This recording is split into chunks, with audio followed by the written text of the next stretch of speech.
today we will discuss about exercise 3.2. In this exercise, the method is graphical method of solution. और हम कौन सी equations पढ़ रहे हैं?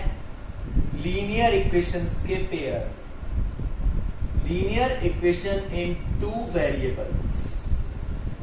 ठीक है भाई, तो इन इक्वेशंस का जनरल फॉर्म होता है a1x plus b1y plus c1 equals to 0, a2x plus b2y plus c2 equals to 0। ये हमारा इक्वेशन नंबर फर्स्ट, ये इक्वेशन नंबर 2।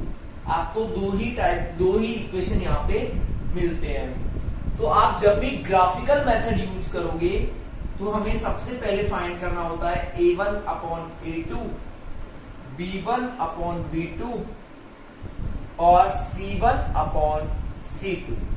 ये मैं आपको क्वेश्चन में भी करके दिखाऊंगा।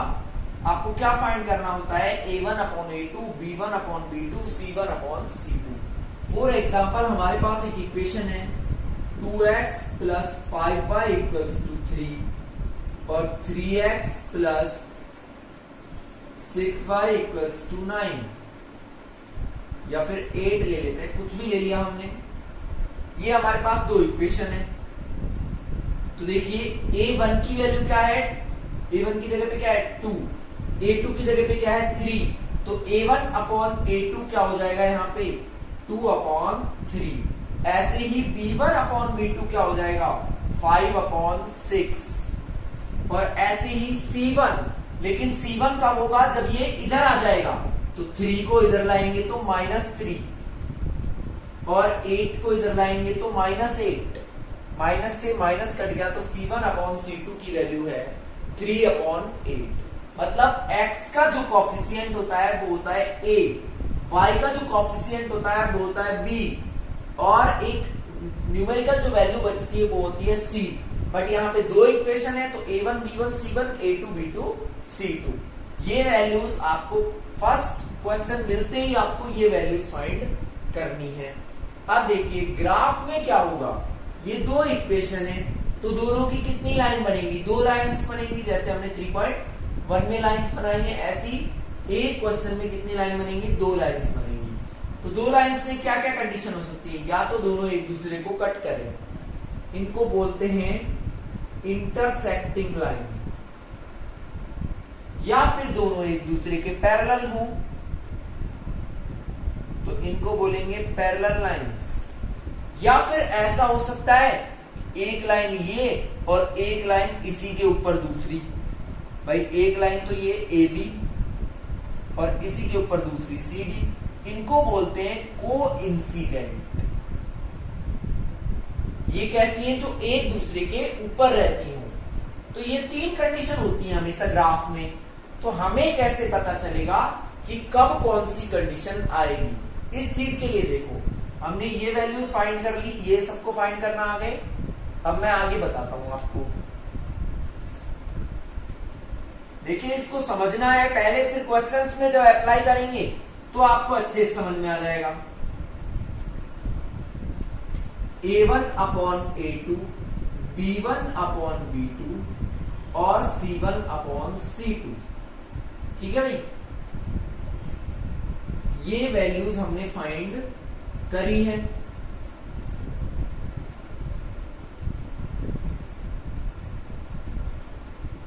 ये हो गई हमारी वैल्यूज जो कि हम क्वेश्चन की दो इक्वेशन से फाइंड करेंगे। अगर देखिए अब आपको करना क्या है,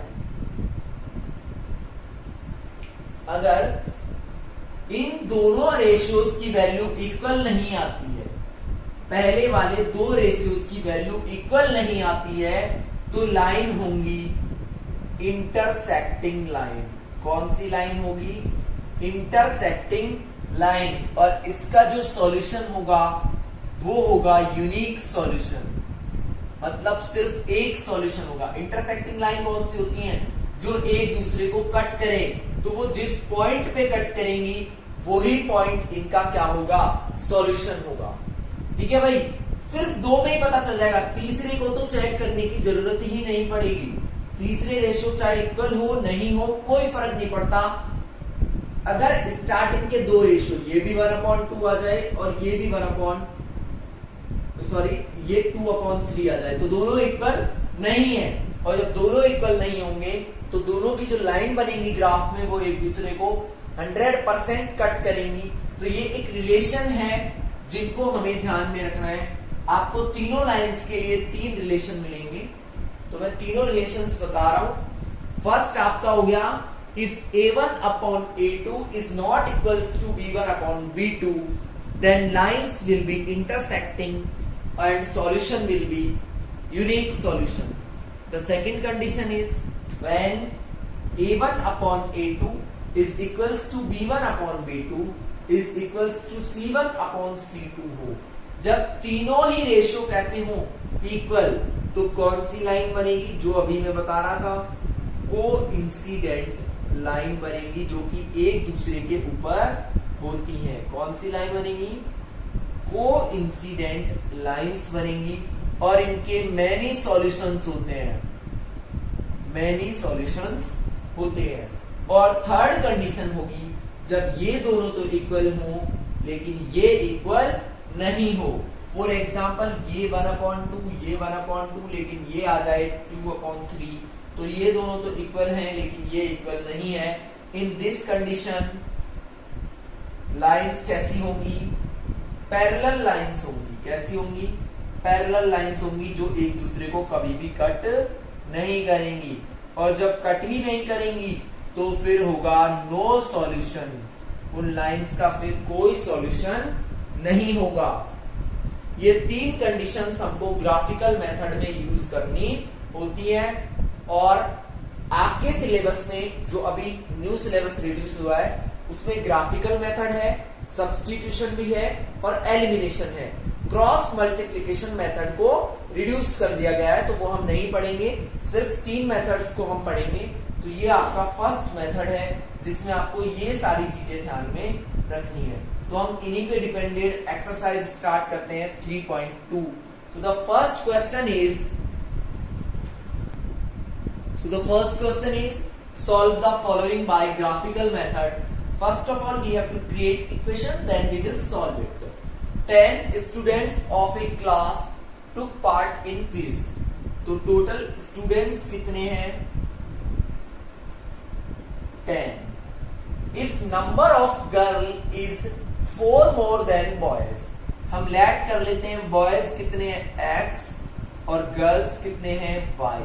वो बोल रहा है नंबर ऑफ गर्ल मतलब y जो है इज 4 मोर देन, वो 4 ज्यादा है किससे, बॉयज से, मतलब x से। तो first equation is y equals to 4 plus x। Number of girls is 4 more than boys. Clear. और देखिए टोटल कितना है 10, तो हम लिख सकते हैं x plus y, boys and girls का टोटल कितना है 10। तो हमारे 2 इक्वेशंस आपके ये आ गए है भाई, ये आपके 2 इक्वेशंस हो गए।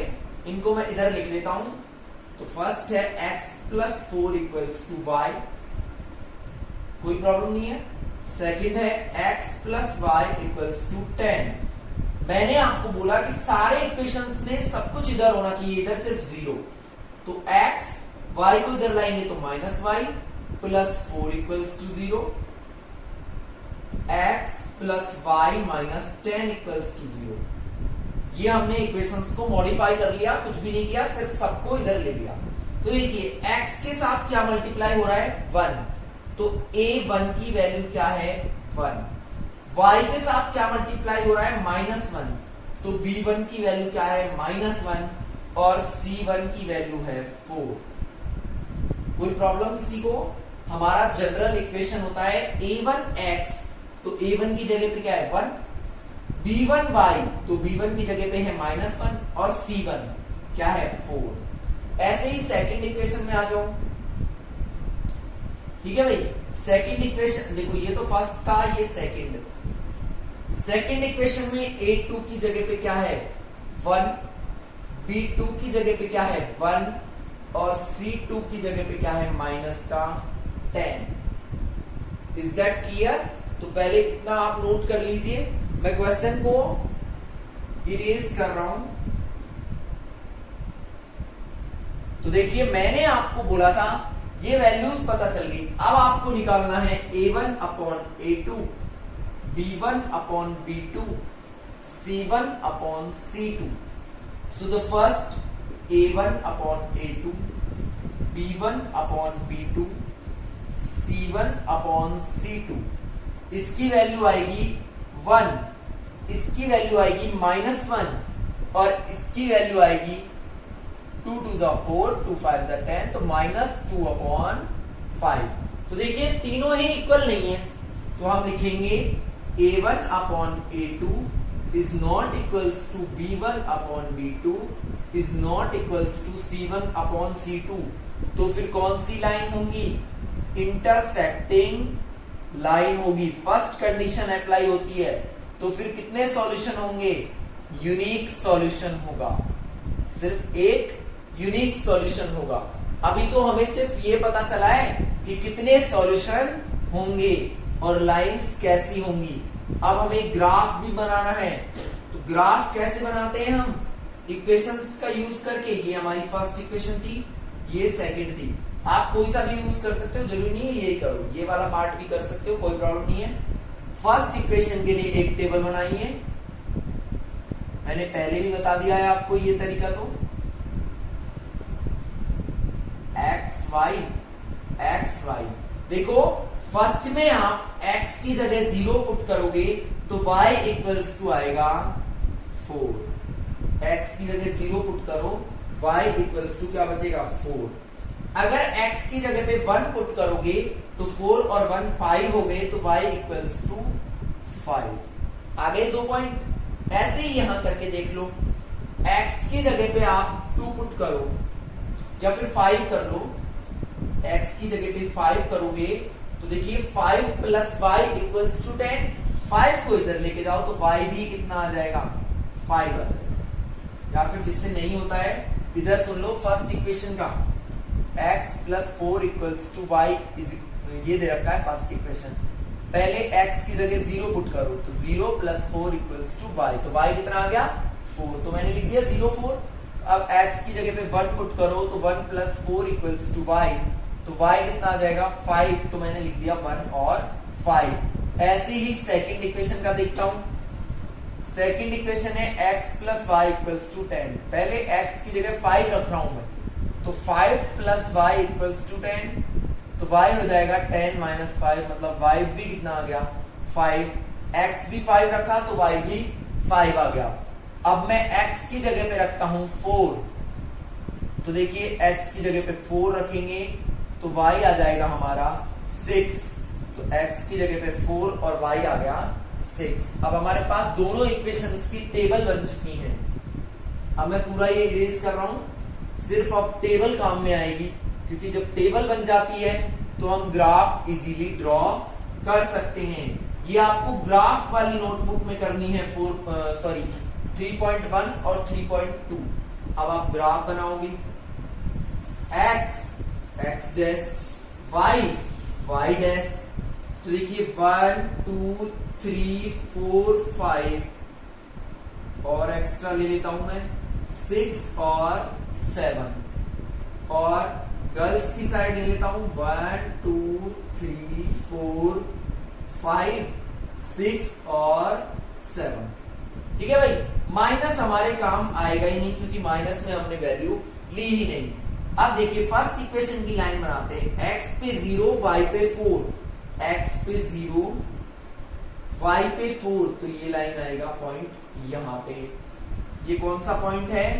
0,4, 1,5, तो देखिए x पे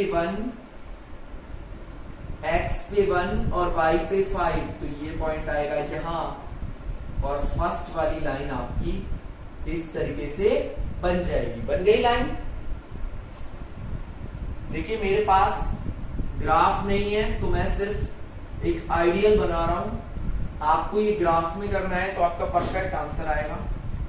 सेकंड में 5 5, तो देखिए 5 इधर से और 5 इधर से, ये आ जाएगा यहाँ पे, और 4 6, तो 4 इधर से और 6 इधर से, ये आ जाएगा यहाँ पे। तो ये वाला लाइन बनेगा आपका इस तरीके से। बन गई लाइन।